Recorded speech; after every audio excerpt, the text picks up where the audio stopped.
Well, good morning, and welcome to the show. I'm Daniel Dalp, and this is For Your Sunday Morning Drive, the short podcast with the goal of providing you some motivation, drive, and encouragement on your way to worship and helping you recenter your mind on those spiritual things on hectic Sunday mornings. We are brought to you in partnership with the Ministry League network of podcasts. Ministry League offers many great resources free of charge and also many other wonderful podcasts. You can check them out at ministryleague.com or you can download their app. I sure hope you're having a great day, and I hope you have the most whimsical of Halloween shenanigans planned for Friday. Be safe, and if you don't mind, save me your Reese's cups. Well, anyway, let's get the show on the road this morning. This is episode 80. Don't skip that house. Let's go to church.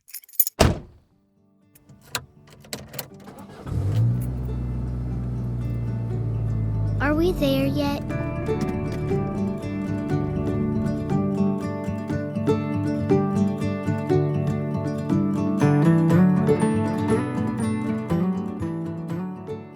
Well, it's the most wonderful time of the year. This Friday is Halloween. That magic time of year where our children rush from door to door, seeking the best treats, and the parents tag along. All the while, we are mentally calculating just how severe the dad tax is going to be imposed upon that sugary horde. My kids know to at least save me a peanut butter cup or two. Over the last few years, watching my own kids and the shambling masses of other children, all of them rushing door to door on Halloween night, I've noticed something, that some houses get skipped for several reasons. Maybe the house is too creepy or the porch light is turned off. Maybe the driveway is too long and the hill too steep. Or maybe they are notorious for giving out what I am going to call, in my humble opinion, trash candy. I'm looking at you, boxes of raisins, Smarties, and Tootsie Rolls, or that bag of pretzels. Anyway, I digress. And feel free to disagree with me, but just know that you're wrong. But at the same time, other houses get flocked to because they are well lit. Or maybe they have the super cool decorations outside, like the 12-foot tall skeleton. Maybe it's the home of a family member or a neighborhood icon lives there. But more than likely, they are just famous for handing out the good stuff. I'm talking the full-size candy bars, the peanut butter cups, the name brand chocolate. No joke, there's a dude in the neighborhood where I take our kids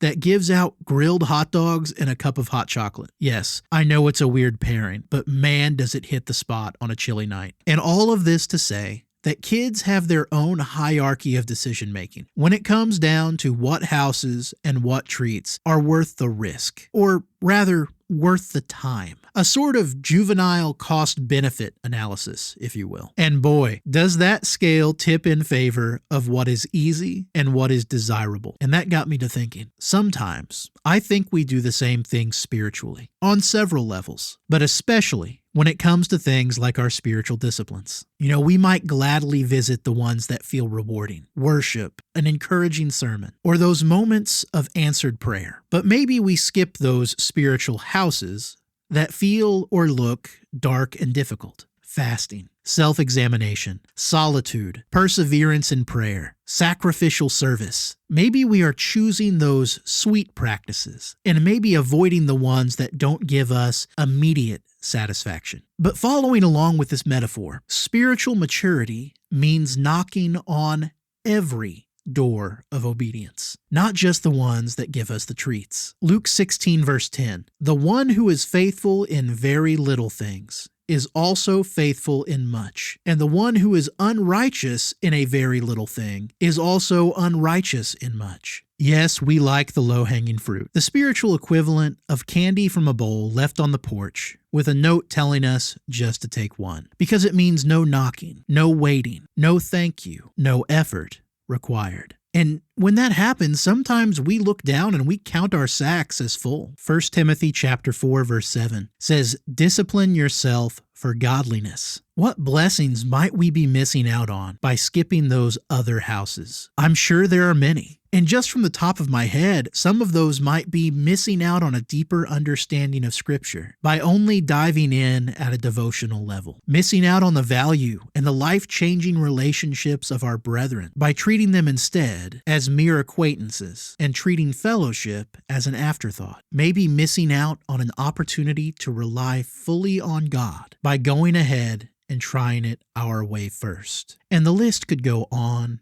and on. But my point is, sometimes our sacks aren't as full as they could be because we aren't taking the time to seek out the freely given but hard-won blessings of spiritual maturity. So the next time that you're tempted to walk past an opportunity to grow, don't. Because Jesus tells us to stop and knock. Matthew chapter 7, verses 7 and 8. Ask and it will be given to you. Seek and you will find. Knock and it will be opened unto you. For everyone who asks receives, and the one who seeks finds, and to the one who knocks it will be opened. When those opportunities come along, don't be tricked into missing out on God's treats. Don't skip that house. Stop and knock. Well, those are my thoughts for your Sunday morning drive. Now it's time to hear yours. Our discussion questions for this week are: what are some reasons that we only seek those surface-level aspects of Christianity instead of giving a deeper dive? How far are we willing to go in order to receive the richest of God's spiritual blessings? And, looking back on life, what areas of spiritual growth have we missed out on because we were not willing to apply ourselves? And I'll throw in an extra. What is the best and worst Halloween candy? Let me know what you think. I'd love to hear from you at foryoursundaymorningdrive.com. I hope you have a wonderful day, and I'll see you Sunday.